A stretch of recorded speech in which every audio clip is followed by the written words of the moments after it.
நம்மாழ்வார் அருளிச் செய்த திருவாய்மொழி 2ஆம் பத்து 8ஆம் பதிகத்தின் முதல் பாசுரத்தில் அணைவது அரவணை மேல் பூம்பாவை ஆகம் புணர்வது இருவரவர் முதலும் தானே இணைவனாம் எப்பொருட்கும் வீடு முதலாம் புனைவன் பிறவிக்கடல் நீந்துவார்க்கே என்று பாடுகிறார்.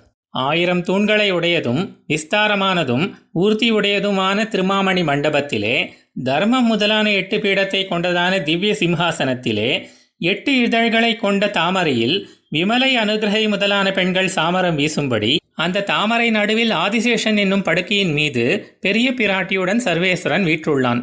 இவ்விதம் தாமரை பூவிலுள்ள பரிமளமே ஒரு வடிவு கொண்டவளும் பெண்களிலெல்லாம் தனித்துவம் வாய்ந்தவளுமான மகாலட்சுமியின் அழகிலும் இனிமையிலும் மயங்கியவனாய் அவளை தன் திருமார்பிலே அணைத்தபடி என்றும் நீங்காமல் கொண்டுள்ளான்.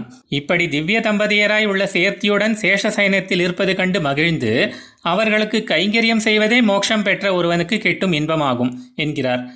இவ்விதம் நான்முகன் சிவன் போன்றவர்களும் உண்டாக காரணமாக உள்ளதால் ஏற்படும் மேன்மை பொருந்தியவனும் தேவர்கள் முதல் தாவரங்கள் வரையிலுள்ள அனைத்து பொருள்களிலும் அவற்றை ஒத்தபடி அவதரிப்பவனும் இப்படி அவதரிக்கும் சமயங்களில் ஜடாயு போல்வோரின் மோட்சத்திற்கு காரணமாக இருப்பவனும் சம்சாரம் என்பது மிக பெரிய கடல், அதனை எங்களால் கடக்க இயலாது, நீயே உதவ வேணும் என்று அண்டுபவர்களுக்கு ஒரு தெப்பம் போல் இருப்பவனும் சர்வேஸ்வரனே ஆவான் என்கிறார் ஆழ்வார்.